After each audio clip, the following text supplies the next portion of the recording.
Okay. Oh. Okay. Decidedly informal. Listen, first of all, thank you for doing this.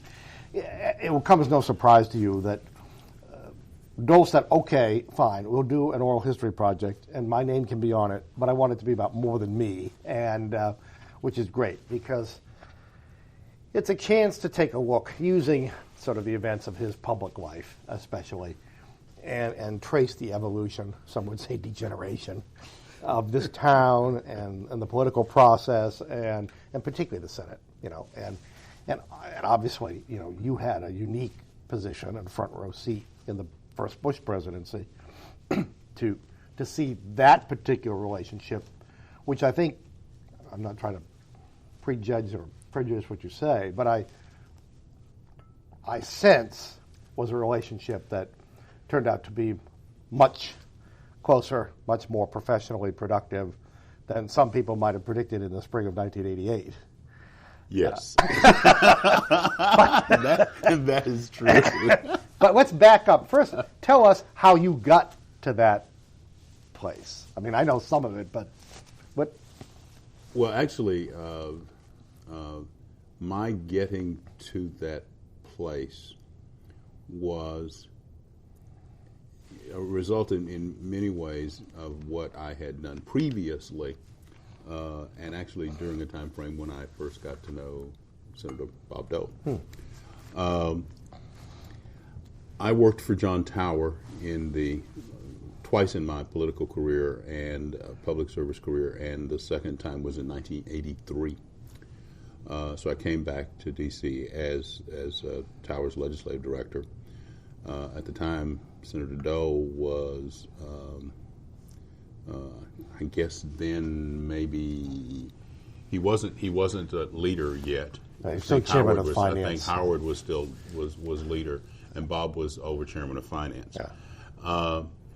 During that time frame, I guess then Bob became leader somewhere in the 80. It was right after the 84 election. Right after the 84. Right. And the reason that's important is because, or at least important to my conversation and my relationship with him, in 1984, right after the Republican convention, I moved to the Justice Department, but in the beginning of 1985, I joined the Reagan White House as one of the people who lobbied the Senate. And at the time, Bob was then the new majority leader, and we were in the process as well of putting together tax reform. So during the 2 years that I worked for President Reagan, Bob was in the leadership, Packwood was running the Finance Committee now, and we went through this whole big deal having to do with tax reform. Finance Committee was one of the committees that I had responsibility for amongst the team that lobbied the Senate.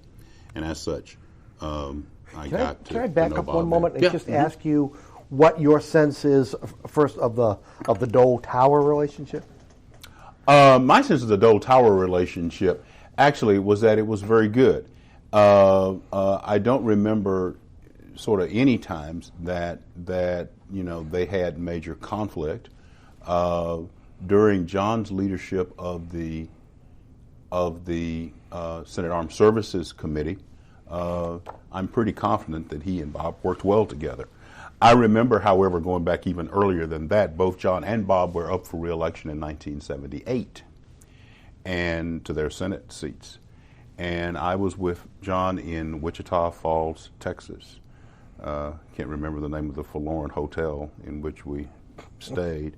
But that election, John won by less than 0.1% in his race against Bob Kruger. And we did not know when we went to bed on election night whether or not he would be reelected.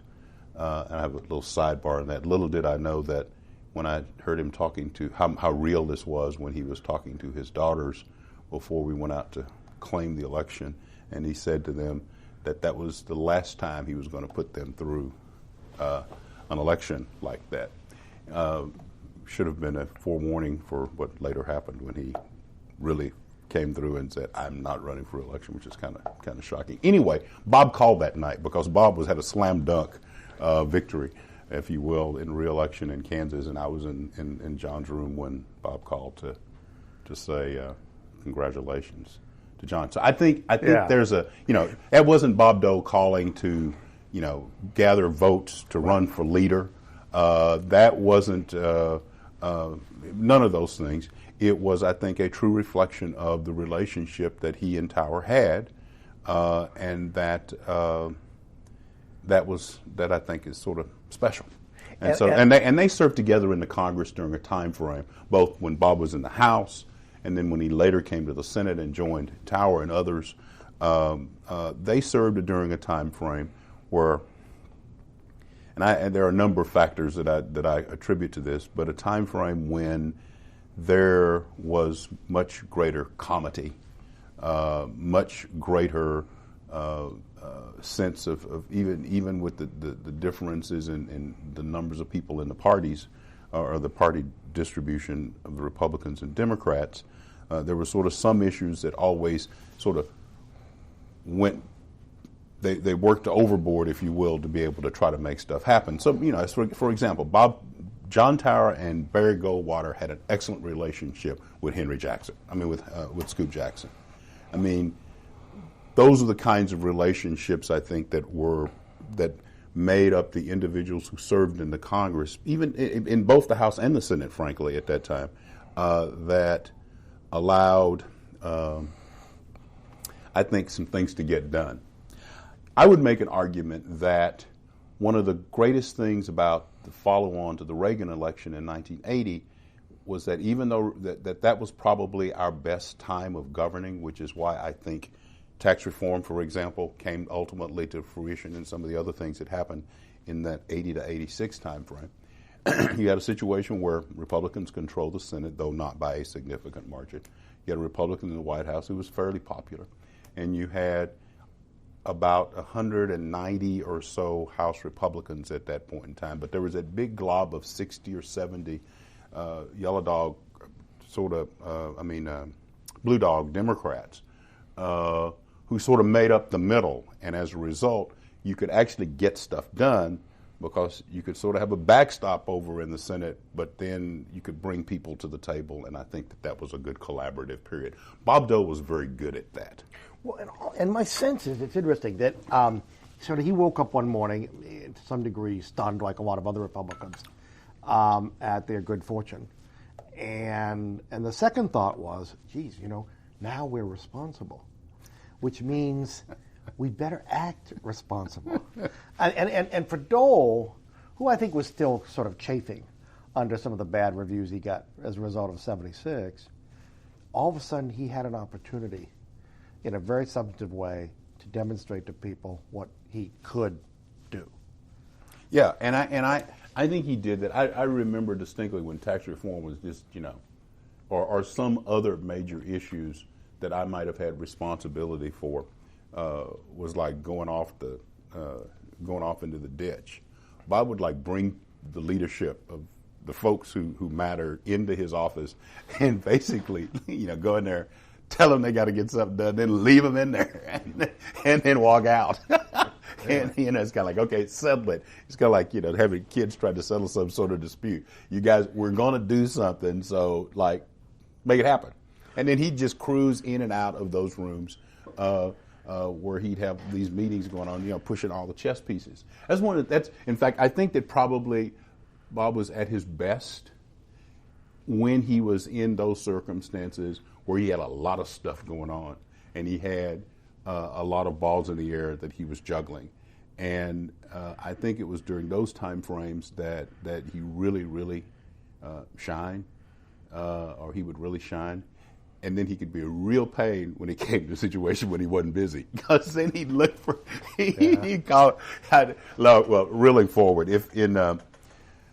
So as a result of that time frame that I worked for President Reagan, even though I had met him, President Bush, on inaugural day in Texas in 1979,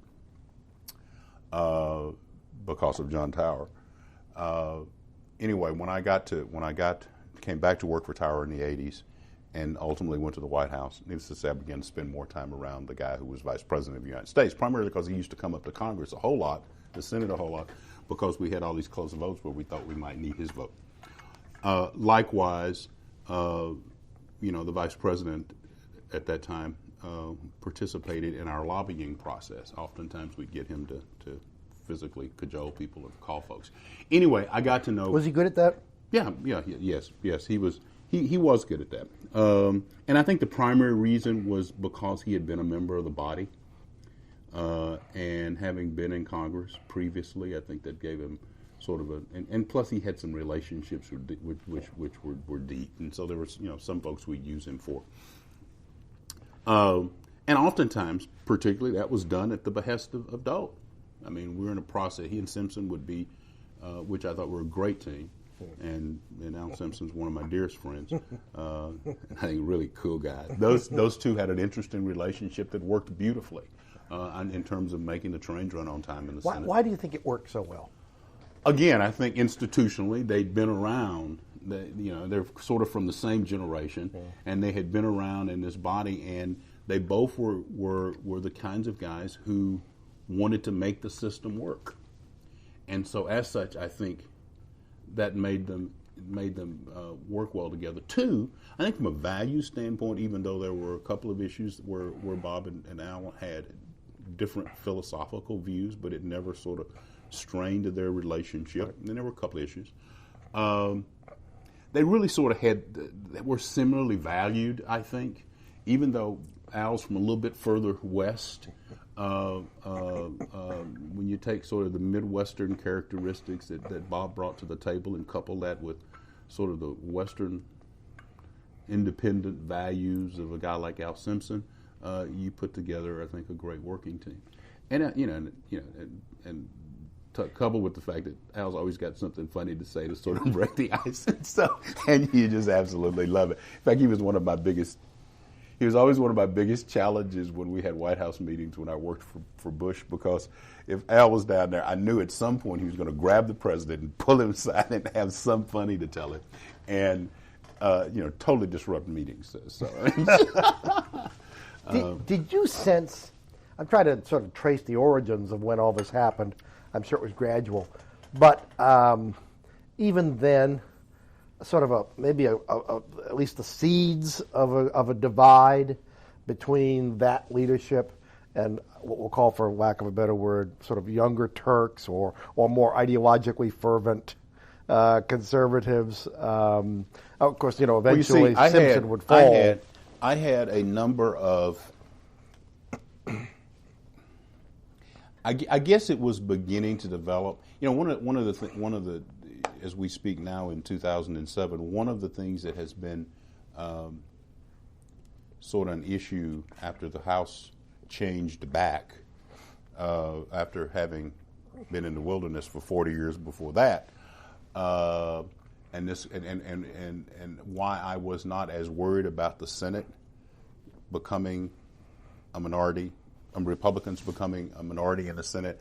I was more worried about the House because a lot of the guys in the House had never experienced being in the minority. So this is just a totally unknown thing. Now, on the other hand, the Boehners of the world were the guys we befriended when I worked in the White House because nobody else would talk to them, and they were newly elected members of the House, and they understand that. They may be frustrated, but they understood it. I think the seeds probably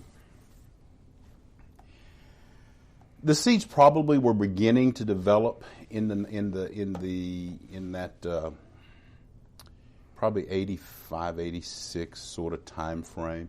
I think it was driven by a lot of things that were going on, and I sort of alluded to this a few minutes ago. All of a sudden, we now have cameras in the United States Senate, which was not something that was the case. We've got C-SPAN coming of age, and Brian Lamb doing the work that he was doing there that was sort of like nobody else kind of cared about.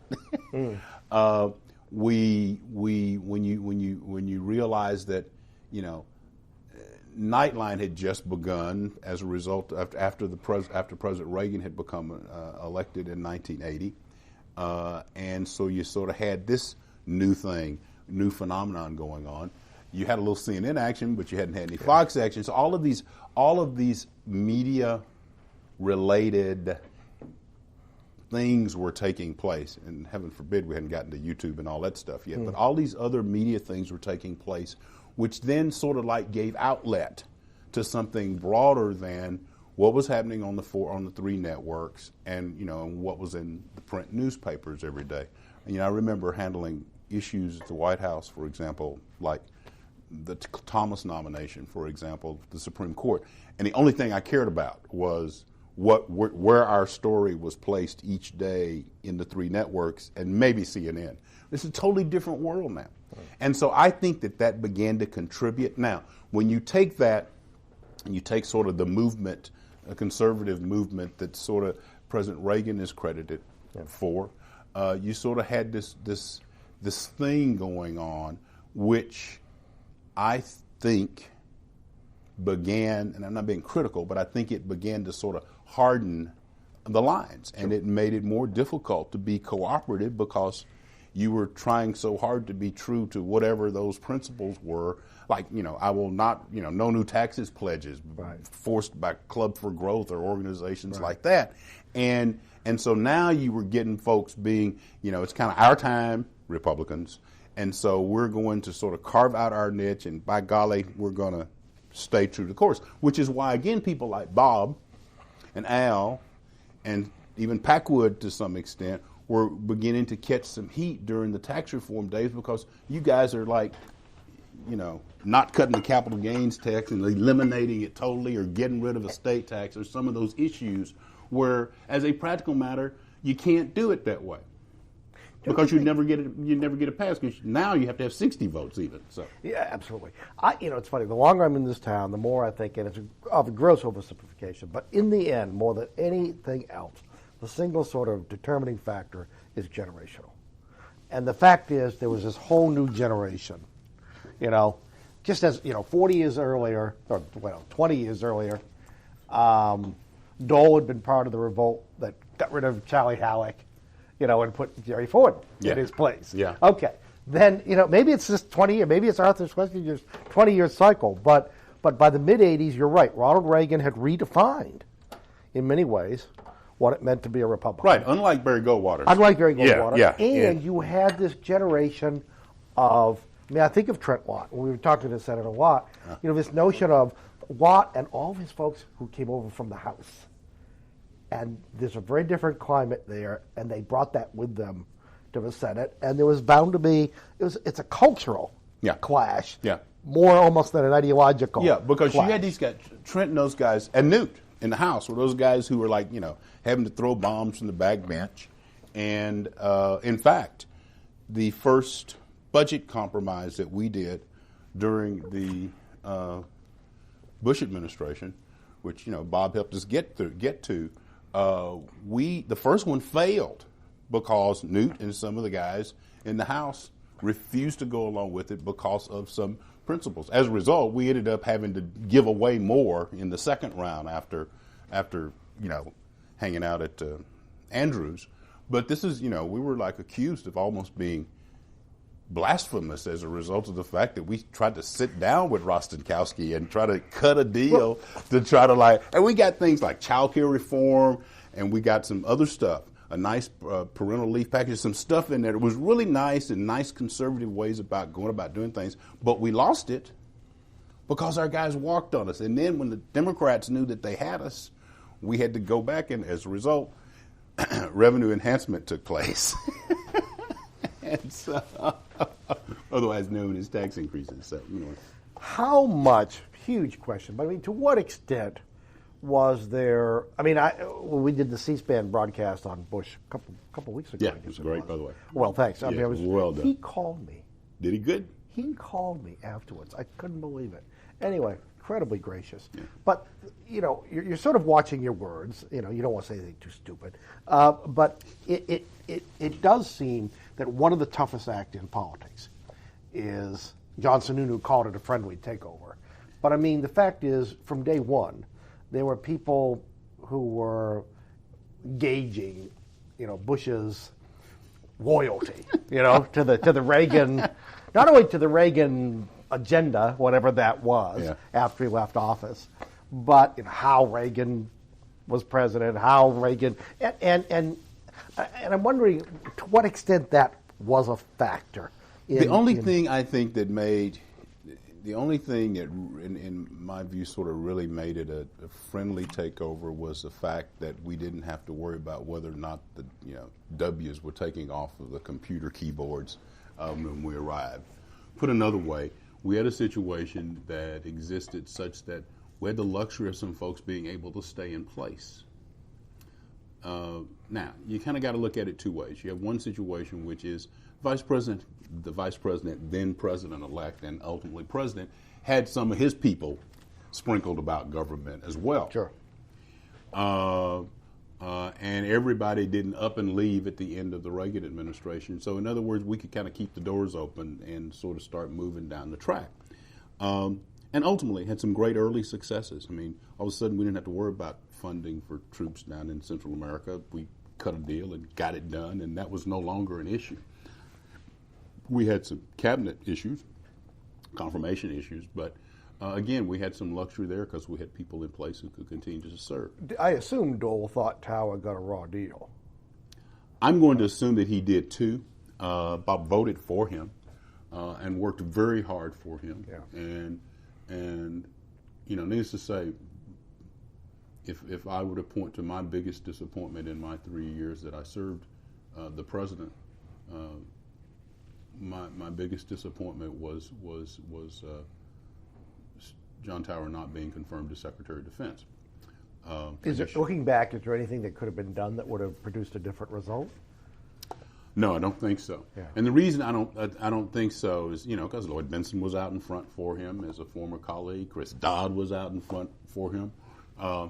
There were other Democrats. I think the sort of lot was cast when sort of Sam Nunn made the determination that John Tower would not be confirmed. I think that had something to do with the Nunn-Tower relationship. Was that a pre-existing condition? A pre-existing condition, I think, arising from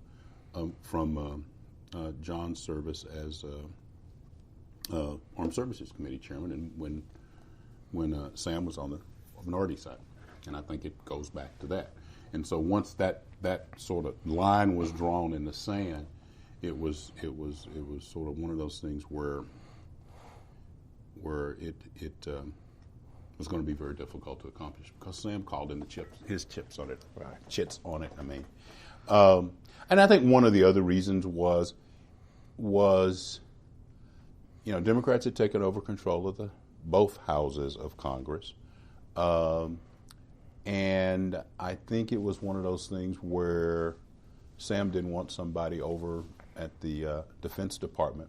Someone who, by the way, who had run. I mean, when John served as chairman of the Armed Services Committee, he kind of ran roughshod. I mean, it was kind of like he might have been a little guy, but it was kind of like, okay, we got they.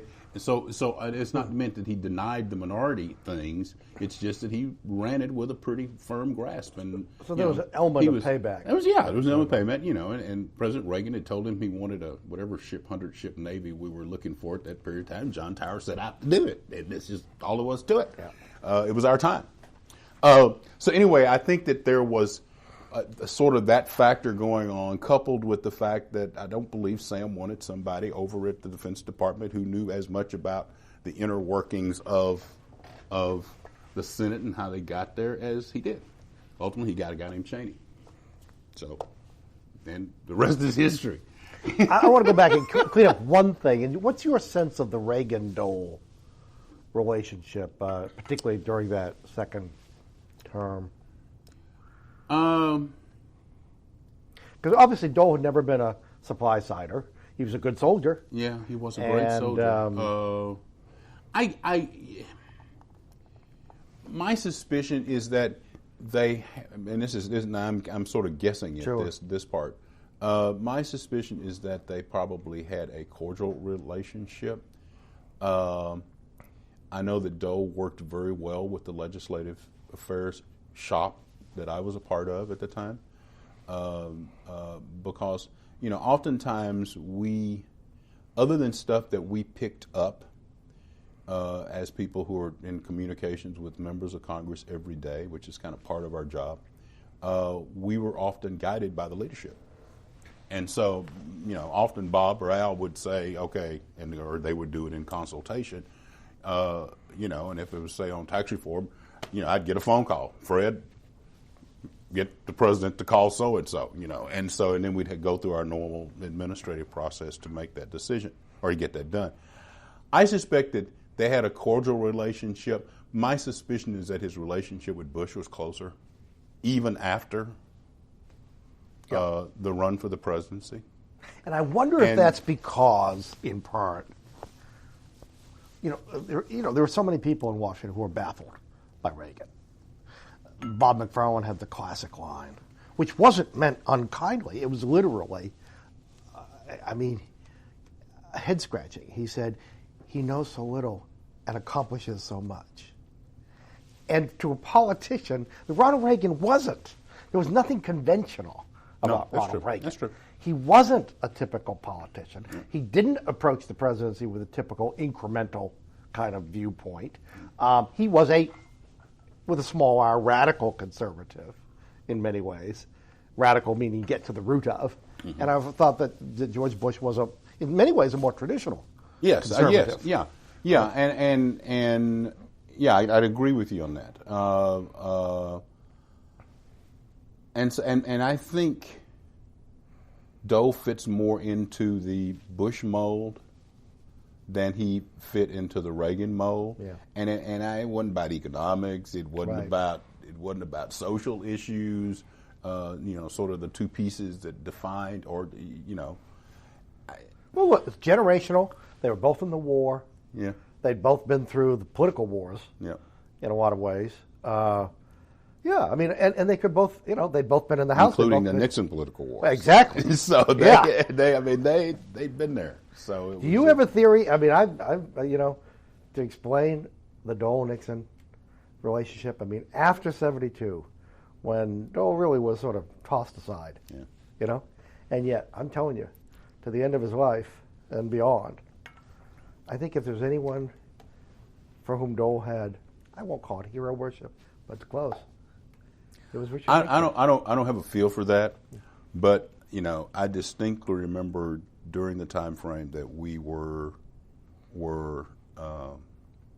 doing most favored nation trading status. No, it was either most favored nation trading status for China, or we were dealing with the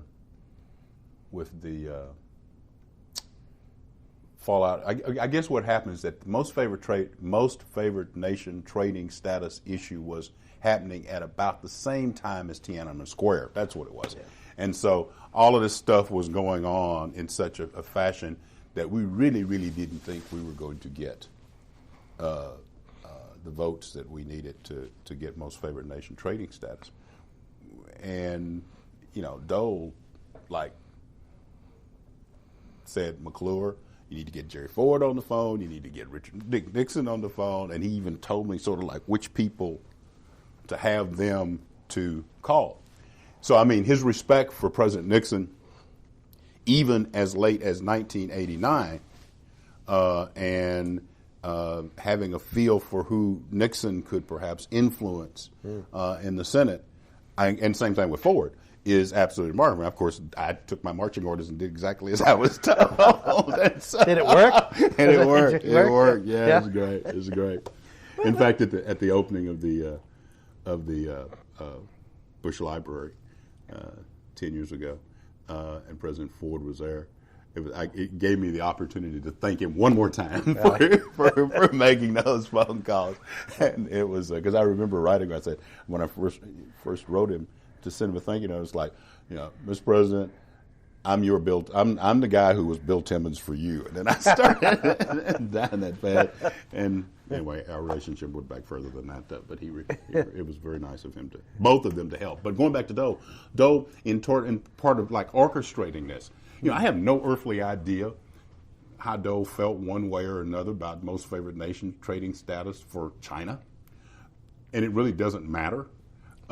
It was the decision of sort of the administration to move in this direction, and Bob was a great loyal soldier. Now, the other thing about Dole, which I really, really, really admired about him, and continue in his role, was that if something wasn't going to like work, and he knew it wasn't going to work because of our inability to get the votes for it, he was very upfront about, calling up and saying, we got to change this.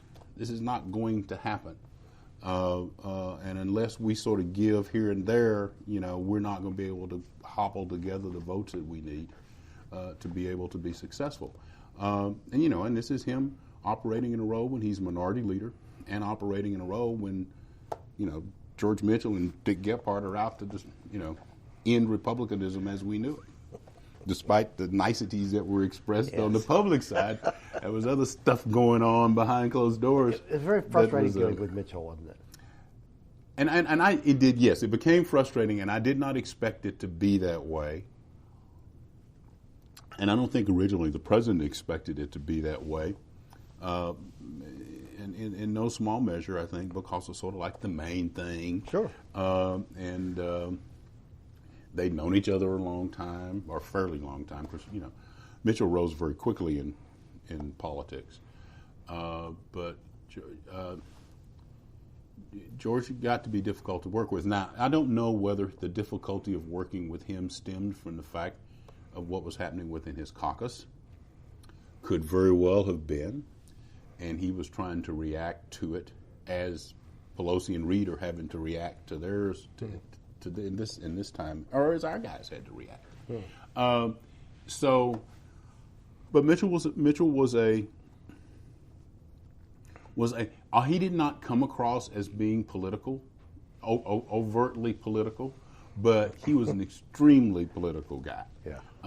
And I guess when I say political, I'm moving more toward the use of the word partisan than I am using, because all the government is politics, so we can't deny that. Sure. But it's a question as to whether or not it gets to be so partisan that you begin. So again, this was something we were talking about a few minutes ago. That was sort of the beginning of that.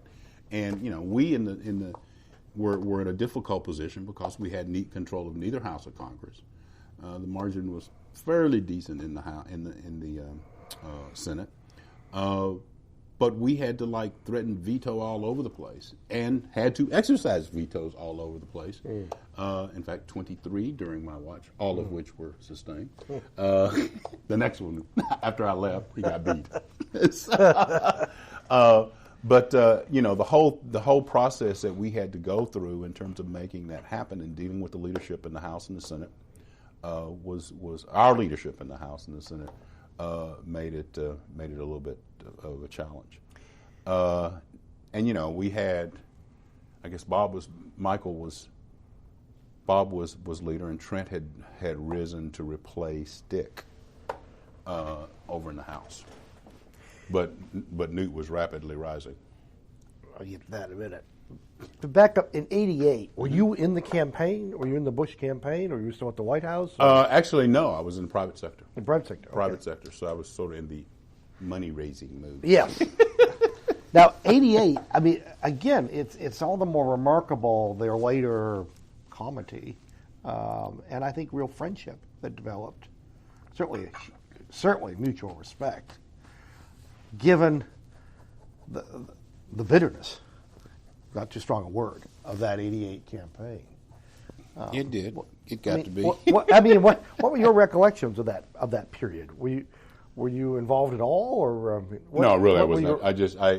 We'd just done some fundraising kinds of things, but no, I was not involved in the campaign at all. Yeah. Otherwise, but I was watching it rather intently. Yeah. And I was a public supporter of the vice presidents, and so, which didn't have anything to do with Bob. It's just that he was a guy I'd been working for, and I wondered because there are a couple. And I'd supported him back in '79 and '82. There are moments in that campaign when you really get sort of a glimpse of the old Dole, but more than that. The old. Well, I talked to Walter Mondale earlier this week in Minneapolis. We had a delightful conversation. And I said to him at one point, I said, Mr. Vice President, I've been wanting to ask you this for 30 years. I said, when you were in that debate, and he brought up Democrat wars, did you say, thank you, Lord? Oh, that's great. And he told me, he said, actually, it came up in our preparations. Someone said, don't be surprised if Bob Dole blames World War II on Democrats. And Mondale says, we politicians, we're not very smart. He says, we get our applause lines and we recycle them over and over again. Yeah. And that's, but anyway, I wondered, but the thing was the cultural division. I mean, the sense of Bob Dole, I mean, it became obviously a subject for laughter on Saturday Night Live. I mean, the parody about, Bob Dole didn't have a swimming pool, Bob Dole didn't have all this. Yeah. I mean, the notion of Dole as this, poor kid from the Dust Bowl, and almost implicit in the Iowa one of us is more than geography. It's a cultural affinity. Yeah. And obviously trying to caricature on the other side, the vice president is the blue blood from Kennebunkport. I mean, how much of that was in the background, at least, in the relationship, maybe early on? My sense is it went away, but it was how much of a hangover? My sense is that if that was a major factor,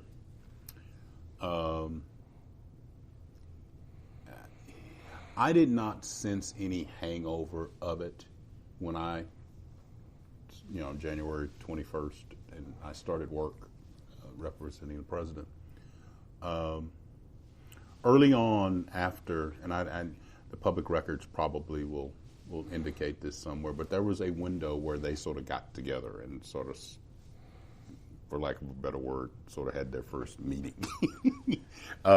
which, for some reason, I think it was something they did something down at the White House or maybe up at the VP's mansion. I can't remember where it was, and the records will indicate it somewhere. But they sort of buried the hatchet, maybe.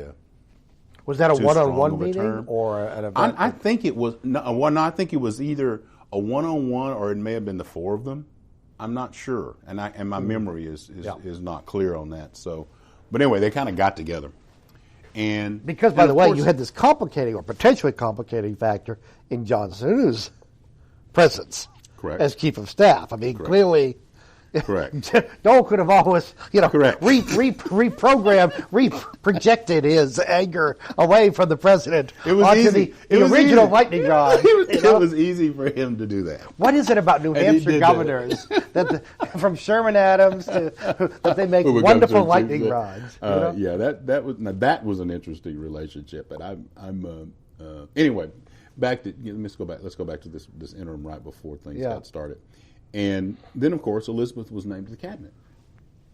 So now we sort of have complicated the situation. Maybe it wasn't so much a situation of complicating it, but maybe it was actually, frankly, a situation that sort of calmed things, too. Sure. And so I think that it was valuable. And it is backing up. It is not that Elizabeth was not qualified, but she was qualified to serve in the cabinet. She just served in the cabinet, so you're just kind of moving from one department to the other. Yeah. But you don't sense there was any campaign on their part for that? No, I don't. I do not sense that there was any campaign on their part. I think, that was one of the, and when you kind of compare this President Bush to the other President, to the current President Bush, mine, 41, was in this situation where he'd been in government almost all his life. So he had the ability to sort of pick people from various parts of his life to come serve in the cabinet. Where if you look at this current President Bush and look at the cabinet that he put together, he barely knew half of them. And he only knew them because they served as governors at the same time. And he didn't participate in all the governor stuff. So, I'm not sure. Yeah. So he didn't necessarily George Bush, on the other hand, 41st, surrounded himself with folks that actually, maybe with an exception or two, were folks that he'd either been serving with, he'd known them a long time, he'd seen them in the last 8 years when he'd been vice president, and so it was a sort of a different scenario created there, whether it's Elizabeth or Derwinski. You had a wide swath of people that he had, and then you had Jack Kemp, and so it was a whole nother experience. And then you got Dan Quayle. So we got all these dynamics going on, and And if Bob didn't have to have stuff to direct at the president because there were all these other people he could direct stuff at if he needed to vent and frustrate. And when he sensed that stuff was going on, this is one of my most favorite things about him when he served as leader. When he sensed that there might be stuff going on that behind his back, if you will, with members of the Senate, that was a deviation from what the president might have been pursuing, or one of those situations where he knew that it wasn't going to fly. Bob was not at all averse to picking up the phone and calling me and telling me. And there were indeed times when I got Bob to call the president. So I mean, it was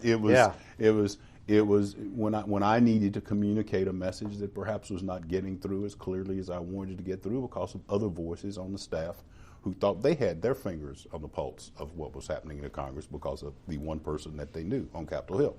So oftentimes I would initiate the conversation with Dole, and it would be, leader, blah, blah, blah. He's going to like, I can't believe it. You want me to call the president? Yes. And so he would. And so we developed a great relationship. I want to reel forward and tell you another story. It's this one is so funny. It brings back great memories. I moved back to Texas in like early '92, February of '92, and reestablished a relationship with the Houston Livestock Show and Rodeo. And the president, after he was defeated in the election in '92, moved to Houston, which people thought he wasn't ever going to do. But he did. So he moved to his house in Houston, and I had reestablished my relationship. I was a member of the board of directors of the show, and so I called up the president and said, you want to go to the rodeo? He goes, yeah. And so we make a plan to go to the rodeo, and I've forgotten what the issue is that Dole was working on, but Dole and the president had a conversation about getting the president to place some phone calls to get some votes on some issues. Okay, that's basically it. So the president and I are sitting in this cafeteria. Needless to say, people aren't bothering us, which is is good. And we're sitting at this table, even though people are just dying to come up and say something to him. And his cell phone rings, and he looks and he goes like, "It's Bob Dole." And so they get on the phone. They have some conversation. They're joking and kidding and stuff. And as apparently the president was then reporting on whatever it was Bob had asked him to do. And so then President Bush says, "Bob, you wouldn't believe who's sitting here with me. I got McClure." And so well, put him on. So I get on and I start talking to Bob. And later, how you doing? He goes, McClure, he still can't count votes worth a damn. It was great. He said, some things never change. I said, well, he's out of that business now. Bob was great. I have a great deal of affection for him. How did you formulate, what was the process by which, the administration decides, these are our priorities, this is what we need to do. How do you communicate that with one voice, I guess? One voice is very difficult. Yeah, okay. Very difficult. To Dole. And then sort of apportion or devise the strategy by which you're going to obtain this. Well, let me. Different administrations go about it in different ways. We had a number of major issues that we sort of had to tackle or wanted to tackle. Had American with Disabilities. The president had made a commitment during the campaign regarding disabilities. And presumably that's something that would have really been close to Dole's heart. Yeah. Yes, it was. And yes, he was an activist in that, in terms of what happened. We had made a commitment in terms of the environment, and so the president was moving forward on clean air legislation. Like I said, we took care of, those were sort of like the first two major initiatives. And a question, just because how much flack did you take from sort of organized conservatives. I mean, whether in the business community or the kind of quasi-libertarian, growing element in the party. On those two issues? That thought, hey, wait a second, this is not Ronald Reagan's third term. I mean, I'll let the press coverage and historians we caught a lot, and some of it was sort of under the radar. Folks weren't jumping up and being mean yet, but it caused. We got more flack for when we cut the budget deal than we did, I think, when we were working on Clean. And it took us a couple of years to get Clean Air and ADA done too. One of the guy who had been the president's counsel, both as vice president and as president, Boyden Gray, played a very active role in the ADA piece of it. He played an active role in Clean Air, but bigger role in ADA. Michael Boskin and Bill Riley and our domestic policy guy Roger Porter sort of took the lead on the Clean Air thing, but it was in conjunction with EPA, and we also developed those things in conjunction with the leadership or our leadership on the Hill. Yeah. And we sort of ultimately had to get bipartisan. I mean, ADA was a whole lot easier to get done than Clean Air because you started pitting regions against regions of the country, industries against each other. Whether you're talking CAFE standards versus emissions and trading NOx and SOx and all those kinds of things, all of those wonderful issues that were a part of this debate. Since Dole stayed regularly in contact with the guys who led his committees, or who were his guys on the committees, that was we tried to include them in our process because ultimately the president can't just go lay out a piece of legislation, as you know. Somebody's got to go do it for him, and so ultimately we had to get the appropriate folks in the House and the Senate to be our water carriers, if you will, to do the legislation. So, and then we sort of just worked it through the process. Remember, we didn't control the calendar. It's interesting. And then you had all these other things that happened that we didn't have control over, the Tiananmen Square, sure, and all that other kind of stuff that you. I'm trying to get a sense of Dole. Would Dole? And the other piece. I don't get Dole. The other piece that you have to put into that equation is the fact that budgets and all that kind of stuff had already been sort of worked up by the Reagan predecessor. And we sort of inherited part of it, tweaked it a little bit, and then dumped it back on Capitol Hill and started the appropriations process. Now, Dole. Well, I was going to say, what kinds of roles would Dole play? I mean, in terms of, would there be beyond traffic cop, or saying you got to or conductor? You got all right. It depends on which one you want. You got to worry about this guy, or you got to do this to get this vote or whatever.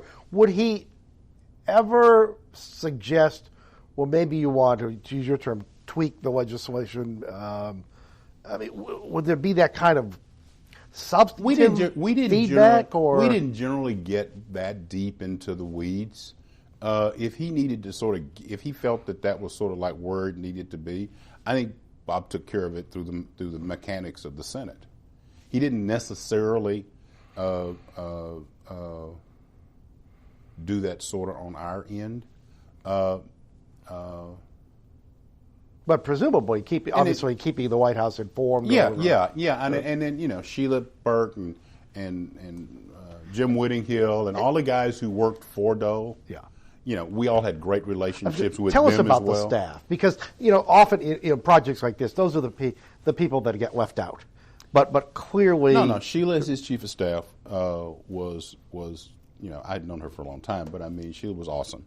And you got to realize we were also sort of doing some healthcare related stuff in there, which, by the way, professionally was her background, and so she contributed greatly to that part of the debate as we got into some healthcare issues.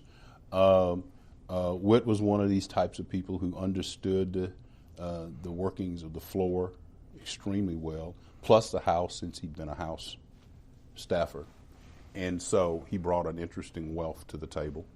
And on top of that, what's his name, who was Bob's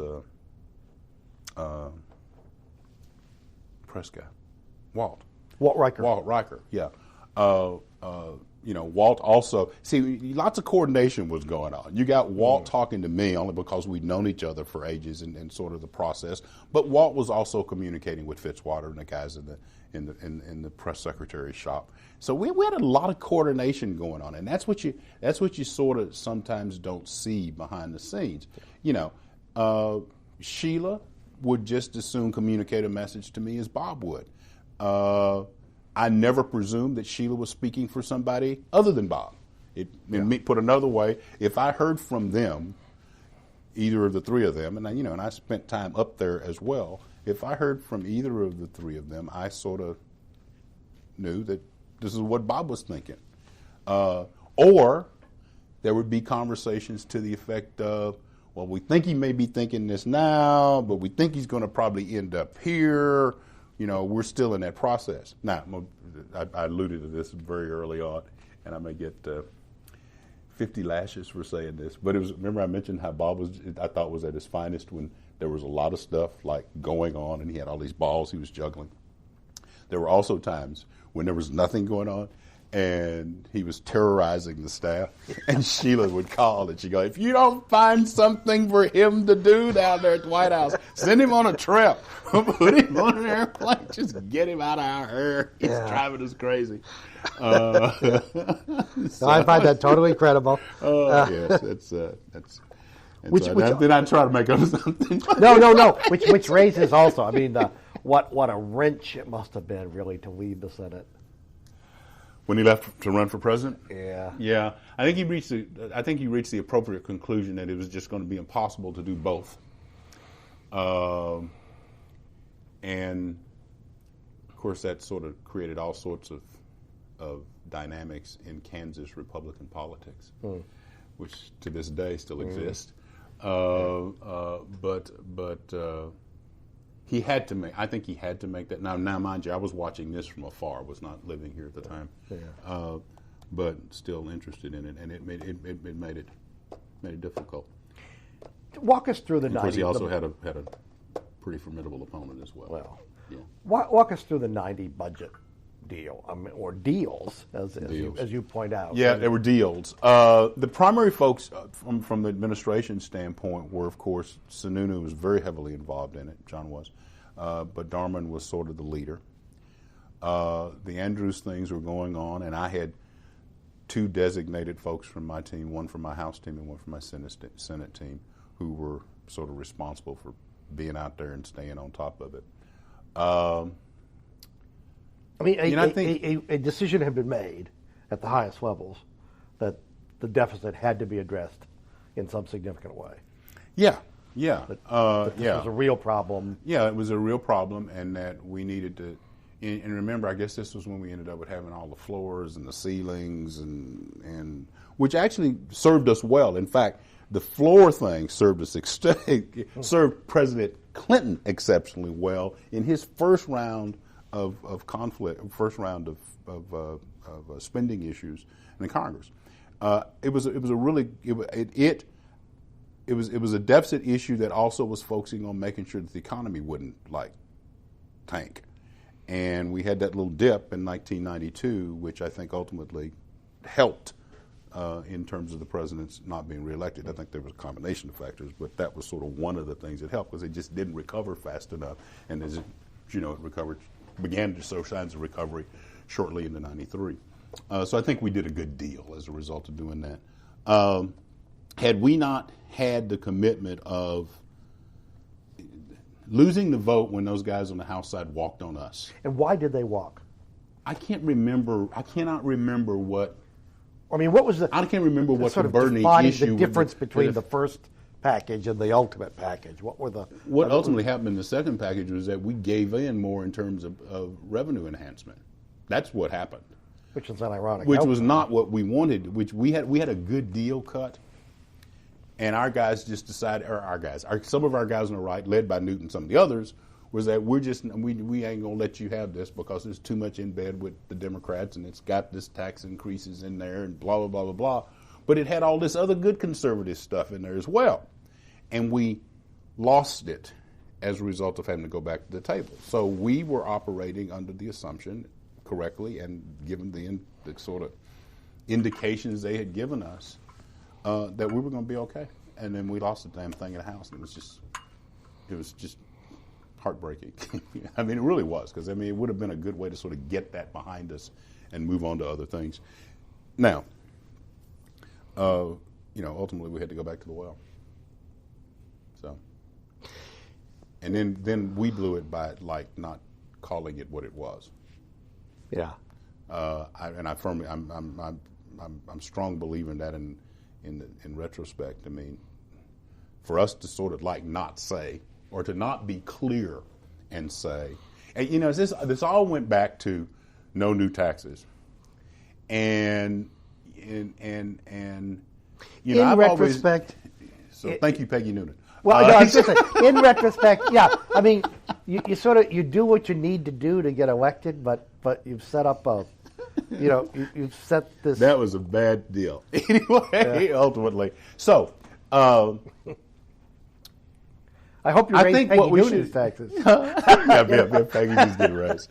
It's all your fault, Peggy. That was so funny, because you talk about raising taxes when we did tax reform back in the mid '80s. I was on the Hill one day having lunch with some of the guys some of the staffers who were all engaged, or a number of whom were engaged in the tax reform effort. And they were going like, you said, you realize that the people who are going to get hurt by this more than anybody else are those of us in the middle class that are the ones that are trying to get this to come to effect in the first place. We should have, either the president should have like put everything in perspective when we sort of made our statement, which, either look, and this is a tax, or when I said no new taxes, I was talking about income taxes or something like that. Right. So that we could have like fessed up to it, because I think that began to sort of make it difficult for us because it was taxes and it was a tax increase. And I'd use the analogy of Ford and the pardon, which God knows he took a hit. Yeah. And arguably contributed to his not being reelected. But in the long run, he got credit for taking the hit. Yeah. Yeah. And in some ways, Bush would have been better served. Yeah. If, like Bloomberg in his first term in New York. I mean, you do the really hard thing, you see it through, and you sort of get credit for being willing to do the hard thing. Here again is that relationship thing, and this is where we caught some heat from our guys on the right. President had a long-standing relationship with Rostenkowski. Yes. And as a result, and Danny at the time this is before he got in trouble, but Danny at the time was chairman of Ways and Means, and that created a window for us to be able to get something done in a sense of a deal. I have to ask you, because I remember once asked Rostenkowski, I was interviewing him, delightful conversation. Just an amazing man. I mean, a throwback, but my God, what a... it's like a museum. No, it's like if the dinosaurs came back, you'd want to be around them. Yeah. But anyway, I remember asking Rostenkowski this. He told me he volunteered the fact that at the time of the '95 government shutdown, which, by the way, people think like the first one was that we had one. I know. Anyway, we had a government shutdown during the Bush years, but everybody thinks 94 was the only, or 95 was the only time. Go ahead. He said that Clinton called him, wanted to get a leg up, wanted to get tell me something about Dole, that in effect I can use, And Rostenkowski said all kinds of nice things. He said, but I tell you one thing. He said he's the most impatient man in the world, and there are days when he'll cut a deal just to get out of the room. and it must have been torture for Dole to sit there while Gingrich rambled on about Brave New Worlds and definers of civilization and I agree. And I mean it just must have been. Yeah, because he can get frustrated quickly because he wants to get a deal done. He wants a government. Well, I guess and it's not, when you look at it from that perspective, it is not. I don't think it is an issue of I want to be a wheeler dealer, or because I'm getting frustrated, will like do anything. What I think it represents more than anything else is a realistic approach, maybe even pragmatic approach to governing. I mean, standstill is not good if you want to make progress. Now, you may have disagreement in terms of what's progress and what's not progress, depending upon what your political and philosophical leanings might be. But ultimately, the common good, I think, is better served when things sort of move forward. And you can't move forward if you can't come to some sort of agreement on something. Isn't there an element, too, of let's cut the crap? Right, yeah. let's just do it. Why, yeah, I mean, we're going to have to cross this bridge. Okay, we can either run or we can be dragged across it. If we now, that's not the bridge to the 21st century. No, it's not the bridge. No, it's not that one. Yes, no. No, it's. I think, and again, I think it's sort of like this generational thing. Yeah. I think now there's probably a tendency amongst some politicians, to sort of want to put themselves in this position that you got to prove you're right, and the other guys aren't. And the only way you can prove you're right is by yelling louder or being more starkly different, as opposed to, presenting yourself to the voters as somebody who, these are my things I believe in, and I want to try to get things done, and I'm the guy that, Let me ask you about the Thomas nomination and hearings. Okay. Was Dole involved in any significant way? When it got down to the point where we were counting votes, yes. When it got down to the point, because remember we had 2 rounds of hearings in the Thomas nomination, and then when it also got to the point where having to deal with scheduling time on the floor to finally ultimately, because oftentimes we use him sort of as our go-between, or he would insert himself as go-between, which is fine. I mean, it gave us some. But oftentimes give us a position where we could separate ourselves if we needed to separate ourselves for some political or media reason. Was John Danforth critical? Yeah, Jack was that? Yeah, Jack was the sort of like, just like Warren had been for Souter when I did the Souter nomination. Warren Rudman had been for Souter when I did the Souter nomination. Jack, on the other hand, was sort of like our quarterback and go-to guy on the Thomas nomination. So. And the Gulf War. Gulf War. Clearly, I can't believe I forgot about that one. Now there, needless to say, the leadership was extremely important. Well, I mean, there's another issue too, Janita. So there's another major issue that sort of people don't remember, which also was immediately preceding the Gulf War. That's not true. This was immediately after the Gulf War, because this happened the same time that the Thomas nomination was going on, that Bob Gates had been nominated to be CIA director. We were having troubles there. And this is a week, by the way, I decided to quit. And the third override attempt of civil rights legislation. There had been a court case which had changed basically the burden of proof in terms of under Title IX cases. And there was an effort to try to change this back. Well, needless to say, it got entitled the Civil Rights Act of 1990, which we vetoed 3 times. And the justification for the veto being, well, the justification veto is that it went too far. All we wanted to do was to take care of reversing this burden of proof issue that the court had done in the court decision. That's all. But it got all this other stuff, because once civil rights activists came across a piece of legislation that was dubbed Civil Rights Act, and then the Democrats in turn tried to shove it up us, because here you got the president vetoing something that is defined and described as a Civil Rights Act, and all it is a piece of legislation to shift the burden of proof back. I can't remember the more deep, but that's it.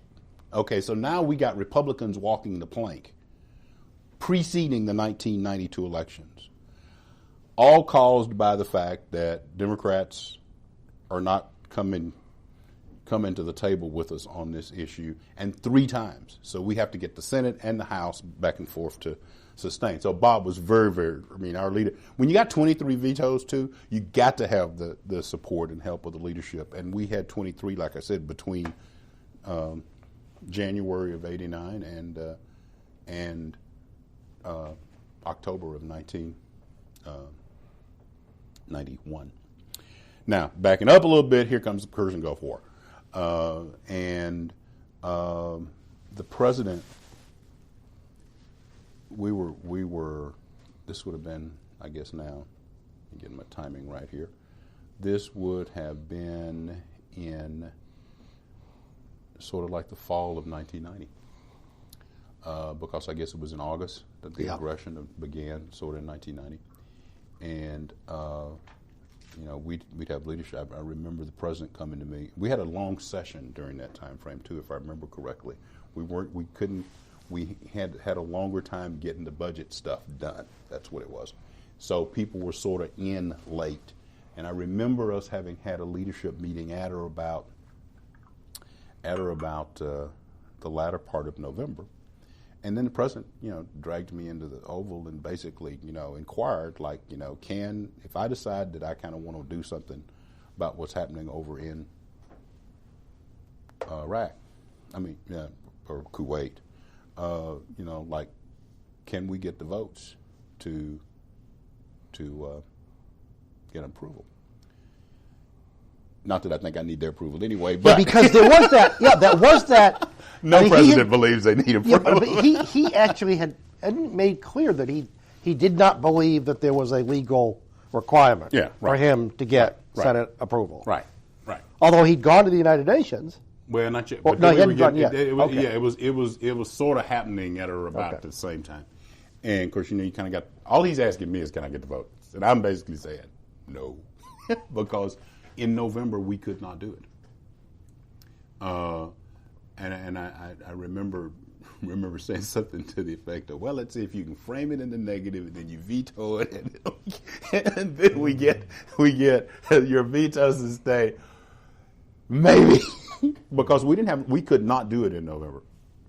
We could not have done it in November. And this was like mid-November. And I remember Congress was still in session, this leadership meeting, and that taking place. Now, and if I had talked to Bob, Bob would have told me the exact same thing at that point in time, because there was just no way we could get there. So ultimately, we began to build up support for it during sort of the month of December. And the president at Camp David was at Camp David during the holidays, and actually drafted the first draft of the resolution that ultimately Congress enacted. He drafted it on his Hunt and Peck typewriter, even typos. And so I get back, or strike through, double strike things. And so I get back from the Christmas holidays. I'd been in Texas, and I cleaned off my desk, and there was just one envelope on my desk when I got back, which was like, eyes only. So I open it up, and it's a note to me and Sadudu and Scowcroft, and attached there too was this kind of first draft. So then we had to get to work. And so ultimately we got it drafted in such a fashion, and then when he said we were working with Dole, we were working with those guys then because we knew we were going to need their help, and ultimately we got it. Narrow margin. Very narrow. But under the circumstances. Enough, yeah. Enough, yeah. We still had some good guys in the Senate then. Yeah. A couple of good things. I'll let you go. I remember after 92, I'll never forget, I wasn't there, but I saw it on C-SPAN.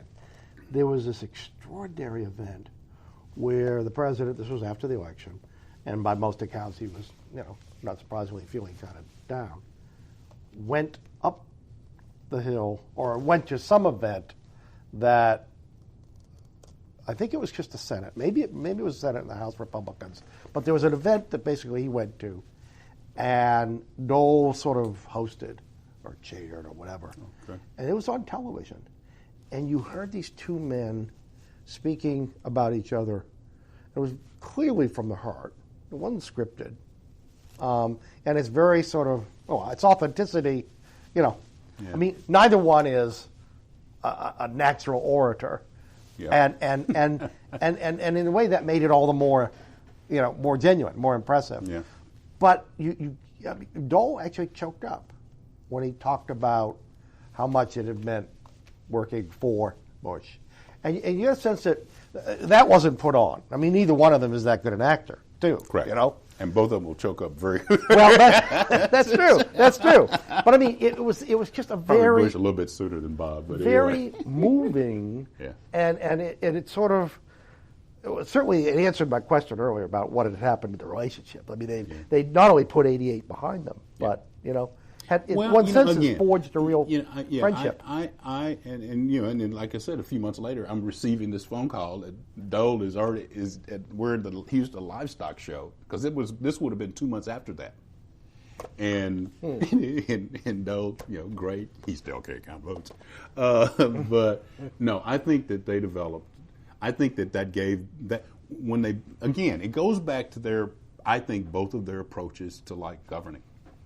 And it is, you got to try to get things done. You only have a short time, a short window. You might serve a long time, but you might, maybe short, maybe long, but you only have this. If you want to move things in the direction that you want it to go, there's only a short window that you have to do that. It may be 4 years, it may be 8 years, it may be 16 years, or whatever the case may be. And I think that they both had an appreciation for that. That goes back to sort of like the generation they were from.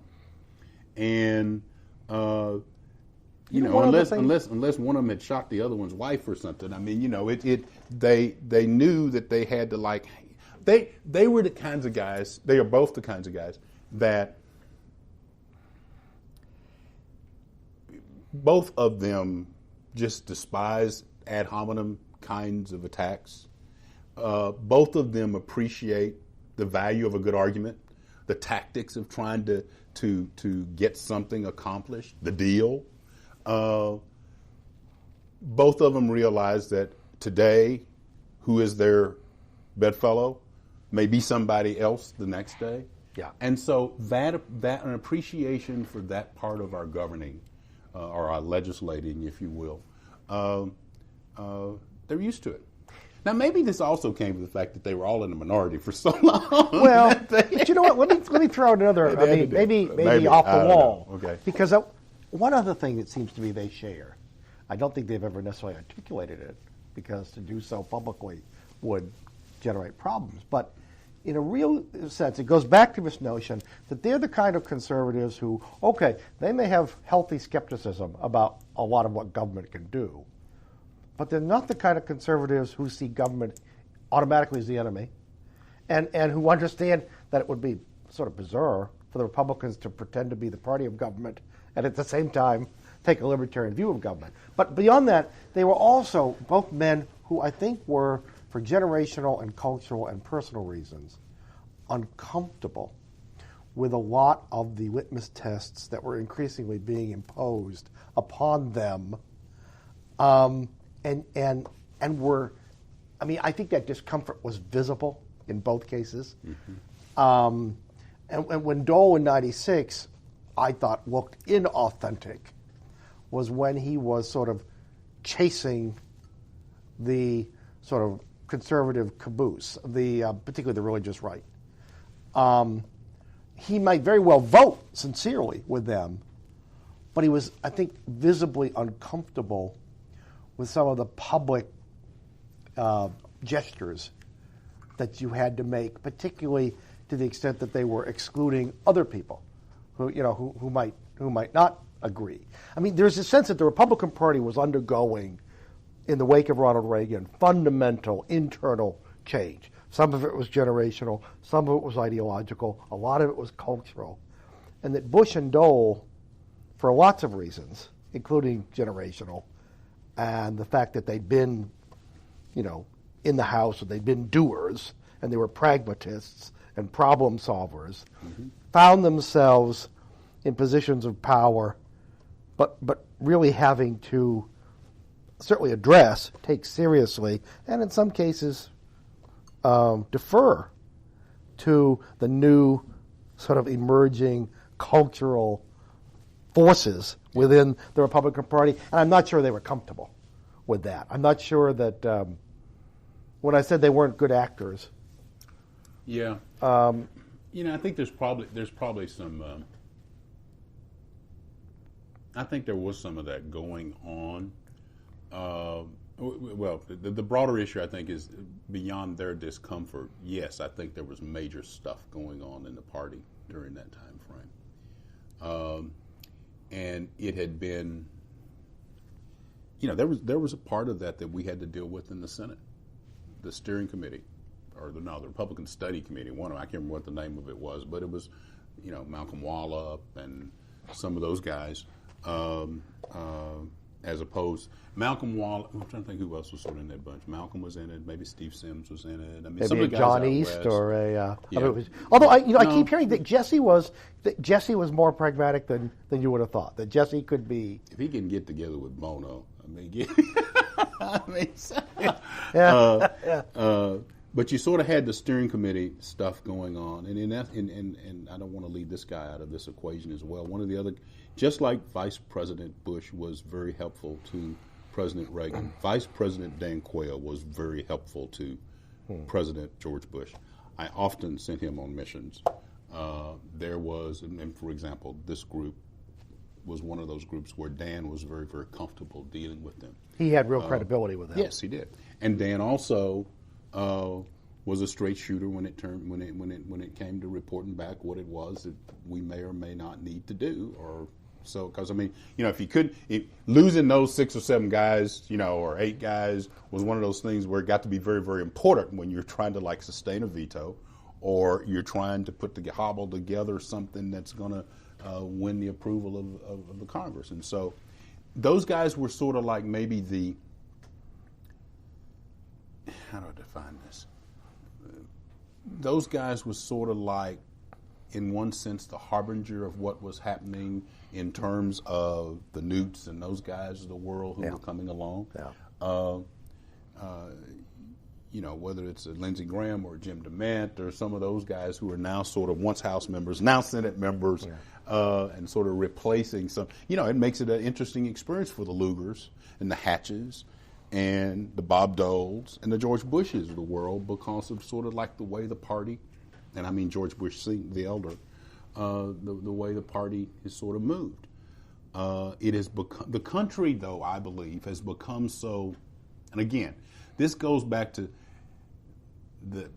the amount of information those of us who are junkies, or those of us who are not junkies, but at least who listen, have access to, has created an environment where I think we've sort of become like polarized, and we're so polarized right sort of down the middle that everybody's sort of trying to fight for whatever space there's left in that middle. That makes it difficult to get anything done. It's interesting because I asked Mondale when he was sort of waxing nostalgic about the more civil Senate in the good old days, I knew him when he was a senator, or knew of him when he was a senator, excuse me. And I wondered, and in fact, I said, how much difference did it make to that kind of civility or personal interaction or whatever, that 30 years ago you had 2 parties. One was broadly liberal, but it had a conservative wing. It had all those Southern Democrats that you that at least had to. I quoted. And there was a Republican Party that had a significant moderate to liberal urban Northeast Midwest wing. Yeah. And so first of all, the parties had to find some kind of internal harmony, or at least a working relationship with with themselves, which maybe bred this ability or appreciation or recognition of the need to pursue, something like that with the other side. What worries me about the Republican Party now is that we have, and this goes back to this whole thing of what was happening during the 80s or Bob in 1996.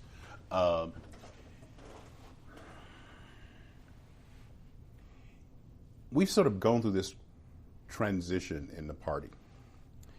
When Ronald Reagan was elected in 1980, the transformation had sort of begun. Now we got all these states in the South, for example, that used to be represented by conservative Democrats, the Stennises, and those guys of the world, who are now all pretty reliably Republican. And I think this all stems from the Reagan election. Likewise, we had guys like at that time, Bennett Johnston's, John Bros from Louisiana,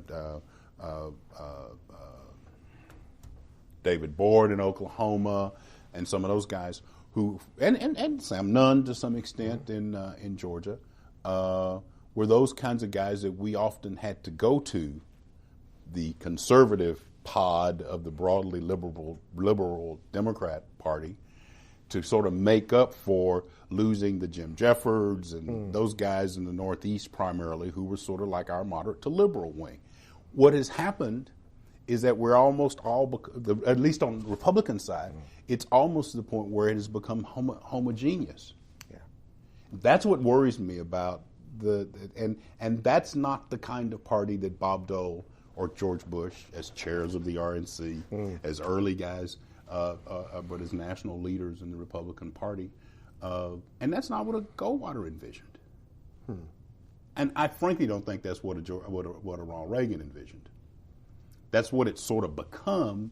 And again, I think that's a result of this need to be publicly competitive for mind share, ultimately votes.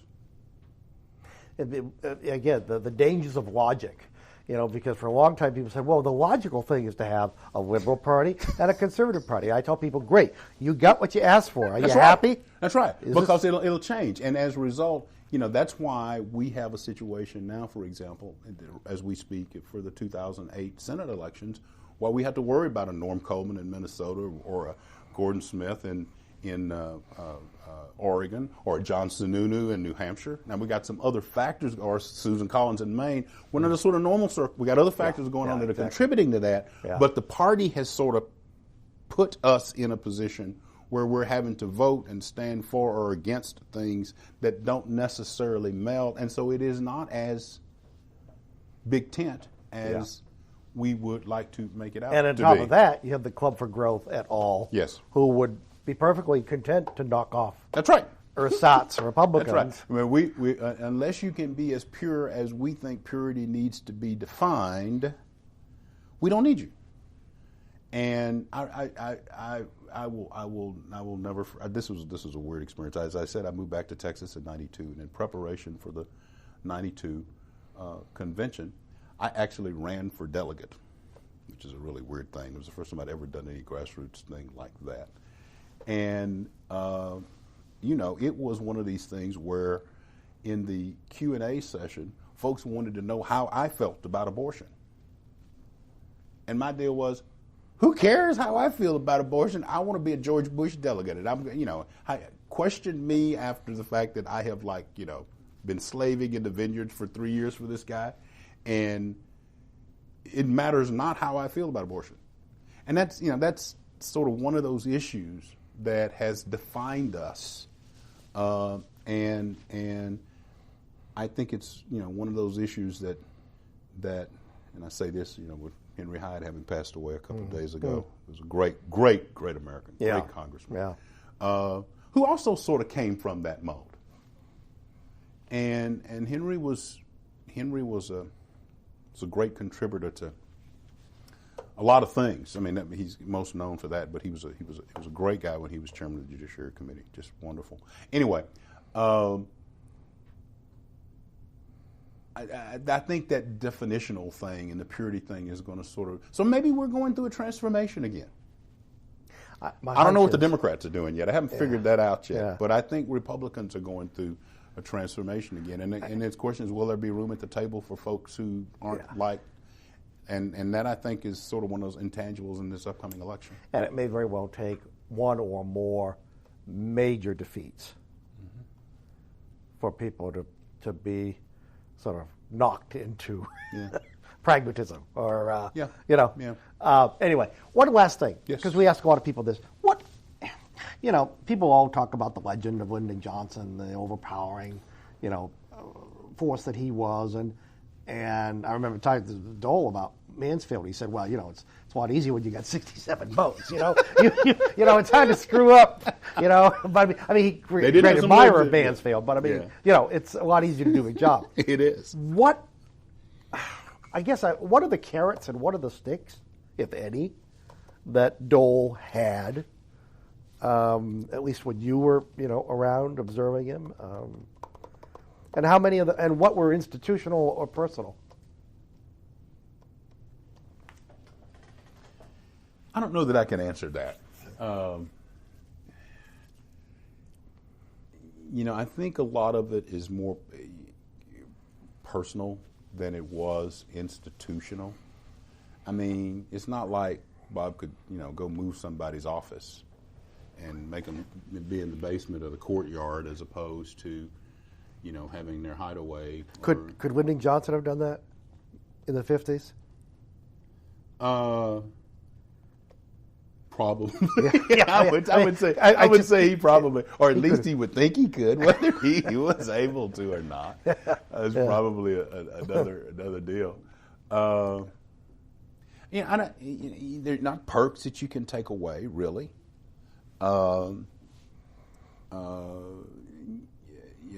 There's sort of that period of time when you got committee assignments and stuff going on. Now, one of the things you can do, though, and I guess maybe, and I can't remember whether Bob ever did this or not, but, although maybe we did, you could sort of like, if the chairman or the ranking member or the chairman has not been a good boy, basically go around him, take issues and make them sort of committees that you hobble together, which threaten the jurisdiction of somebody.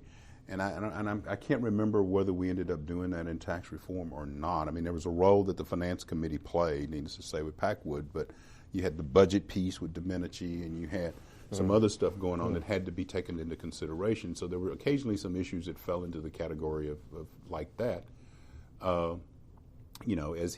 Was he ever in a position as Nancy Pelosi is being accused of being right now, as being like really the only one running the train? And no, I don't think he was at that point. And again, it may go to the fact that they didn't have 67 votes. But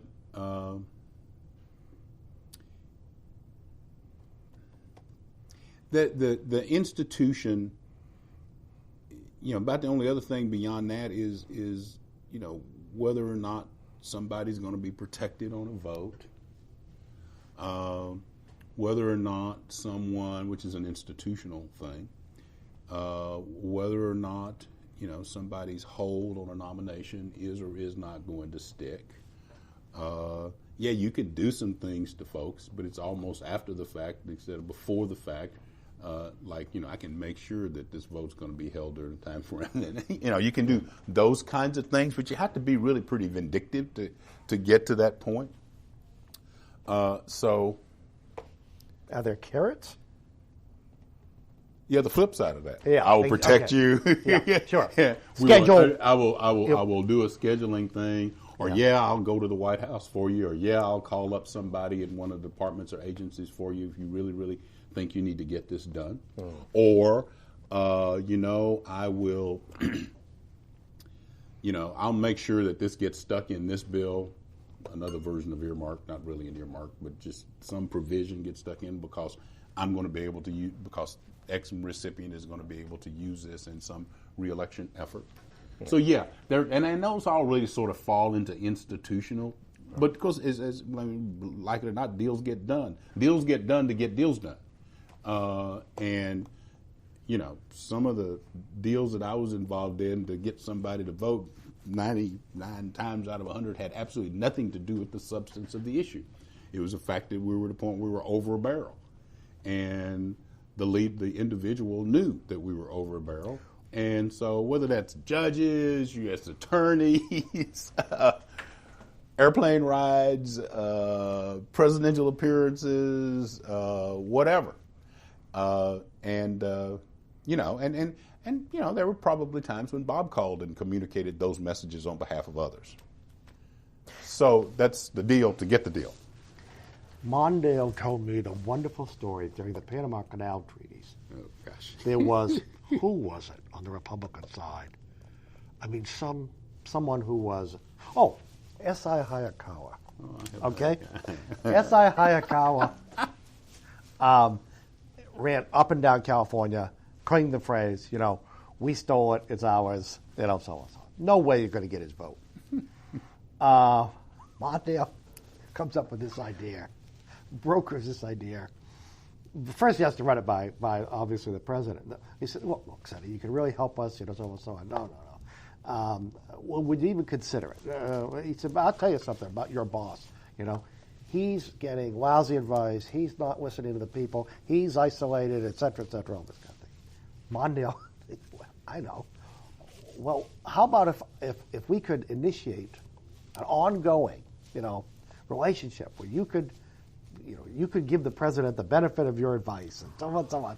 So anyway, he calls Carter and says, Poor President Carter. And he says, he says, would you be willing to do this? And Carter, contrary to the image of he says, yeah, that's fine. Let's set up, we could set something up and so on and so on. And so Mondale's so down. He goes back to Hayakawa. And so Hayakawa gets on the phone with the president. And, they set up an appointment. That's fine. He said, now, let's do this every 2 weeks. and Carter, quick as Carter says, no, let's not do that because sometimes we might want to meet more often than that. Oh, no, that's great. And Hayakawa falls for the whole thing, hook, line, and sinker. And did they get his vote? They have their one meeting. They get his vote. I think that was by the end of the advisory role. Isn't that a great? That is a great story. That is a great story. I have a seminar with a member of the United States Senate who all he needed was he just wanted to ride on the airplane with President Reagan to California. He'd never done it. We orchestrated it. Yeah. It was on the Caribbean Basin Initiative in the middle of tax reform because we had to stop and do that. CBI was in the middle of it, in the middle of tax reform markup, and we had a tie vote, and we needed to get beyond the tie. And a certain member got a ride. And we got a vote. and we won. And got taken for a ride. Got taken for a ride. More ways than one, yes. God rest his soul. Last but thing, those are the little small things. No, well, But you also have some other difficult things where, for example, you sort of make deals like that, and guys suffer from it. Slade Gordon was one, for example, who suffered from a deal as a result of, I think, a judicial nomination that he wanted that we were really, really not being very good about doing, and he ultimately got it, and it ultimately caused significant problems for him in getting reelected. So he had to sit out a while, and then he came back. Anyway, he got reelected eventually, but it was after waiting a term. What do you think is Dole's sort of place in history? What's his? How do you think he ought to be remembered? I think not unlike, although he never became president. I think he ultimately should be remembered similarly to others of his generation, like President Bush, who grew up with the party during a time frame that they were willing to sort of do the things that, not because of ambition individually on their own part, but to do the kinds of things that advance the cause. And Bob did them all. I mean, as a practical matter, on sort of the political side, party chair, served in the House, served in the Senate, ran for vice president, ran for president, and toiled in the vineyards as a true soldier, not unlike his service to the country before he became a member of Congress. I'm awful happy he didn't keep practicing law in the state of Kansas upon his return, even though he was doing it for the greater good of the people of the great state of Kansas. I think he has served them immeasurably, and has even served folks in the country even more so because of his willingness to do the right thing, and a man of his word, and an individual who, despite what would seemingly be insurmountable odds because of his personal physical disability, basically has overcome what would have, under normal circumstances, caused cause someone to absolutely fade away into the sunset. I think probably one of the greatest challenges now is to, figure out a way how you can keep, as long as he's healthy and able to give, how you can keep getting some of that goodness from him. And I worry about him in the sense of as I joked about earlier, when he's not busy and not bouncing around balancing a lot of things, sort of like, does he remain? Yeah. And that's because it's so hard when these guys leave, particularly when this has sort of been their lives. It is so hard, I think, for them. You to can't sort retire. And so the question is, what kind of things can they still do so that they can still contribute? Because notwithstanding the generations that he's from, he still has a lot to contribute. More than that, I mean, time's been good to Dole. He's become sort of a national grandfather. Yeah. He's the face of the World War II generation. Yeah. That memorial will always be there. Yeah. And in an odd way, he's become sort of this pop culture, with the advertisements and everything else. Yes. I mean, Forgot about that foray. Yeah, well, No, So- and particularly, since Elizabeth's still in the public eye, it sort of keeps him there. Yeah. And so, well, this thing he recently did on the VA hospitals. That's right. With Donna Shalala, right, which was a he perfect was example. uniquely, and I'm so glad the president reached out to him, because Bob was uniquely qualified to make that kind of a contribution. Yeah. And he provided cover. I mean, Well, credibility there are and lots cover. of other things he did. No, but I mean, it was the perfect Right. selection. Right. And then the president, by making it bipartisan, helped, because Donna was, but from her former days. But And I guess they really got on very well. I bet they did. Yeah. And so, and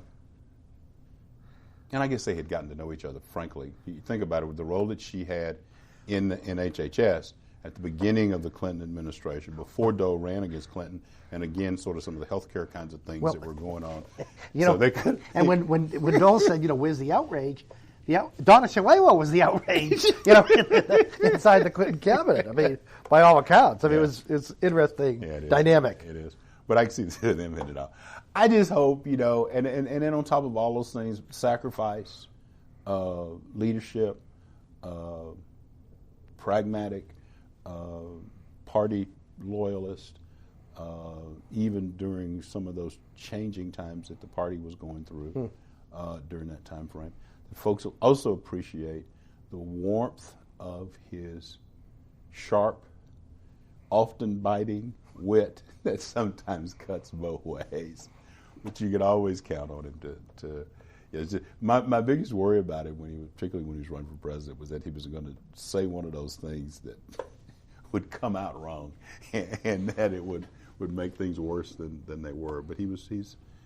I think it's in a curious sort of way. I think he went to the other extreme, particularly in '96. I think he became so cautious in some ways, lest that happened. Yeah, because as we all know, he can do it, or could do it. Yeah. And without even scripting.